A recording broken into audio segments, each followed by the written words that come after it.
অনিয়ম আর দুর্নীতি করে সরকারি কর্মকর্তা থেকে কর্মচারী এমনকি তাদের পিয়ন ড্রাইভারও গড়েছেন বিপুল অর্থ সম্পদ। এই তালিকা থেকে বাদ যায়নি বর্তমান প্রধানমন্ত্রী শেখ হাসিনার নিজের বাসার কাজের লোকও। সম্প্রতি হাতে নাতে ধরা পড়েছে 400 কোটি টাকার মালিক বনে যাওয়া জাহাঙ্গীর আলম ওরফে পানি জাহাঙ্গীর। মূলত বিভিন্ন প্রোগ্রামে শেখ হাসিনার জন্য বাসা থেকে নিয়ে আসা খাবার পানি বহন করতেন জাহাঙ্গীর।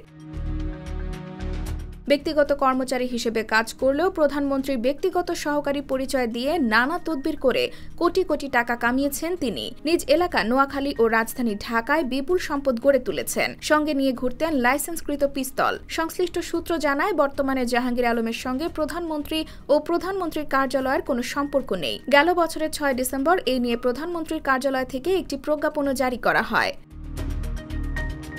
এছাড়া কোটি কোটি টাকার সম্পদ কামানোর পর রীতিমতো রাজনৈতিক মাঠে নেমে যান পিয়ন জাহাঙ্গীর। চাটখিল উপজেলা আওয়ামী লীগের সহসভাপতির পদও বাগিয়ে নেন। একই সঙ্গে দ্বাদশ জাতীয় সংসদ নির্বাচনে নৌকা প্রতীক পাওয়ার জন্য নমিনেশন তুলেছিলেন। পরে নৌকা প্রতীক না পেয়ে স্বতন্ত্র প্রার্থী হওয়ার ঘোষণাও দিয়েছিলেন। মোটা টাকা খরচ করে দ্বাদশ জাতীয় নির্বাচনের আগে বিশাল বহর নিয়ে তিনি সভা সমাবেশও করতেন। তবে পরবর্তীতে তিনি নির্বাচন থেকে সরে দাঁড়ান।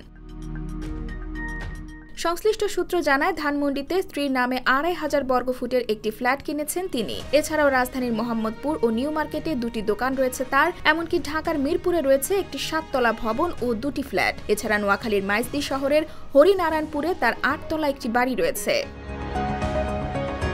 জাহাঙ্গীর নিজের নামে 2.5 কোটি টাকা ও স্ত্রীর নামে ব্যাংকে প্রায় 1.25 কোটি টাকা ছিল। ডিপিএস ছিল 3.25 লাখ টাকা, এফডিআর ছিল 1.25 কোটি টাকা। স্ত্রীর নামে কিনেছেন গাড়ি, বিভিন্ন কোম্পানিতে কোটি টাকার শেয়ারও রয়েছে। এছাড়া একটি অংশীদারি প্রতিষ্ঠানে তার 6 কোটি টাকার বিনিয়োগও রয়েছে।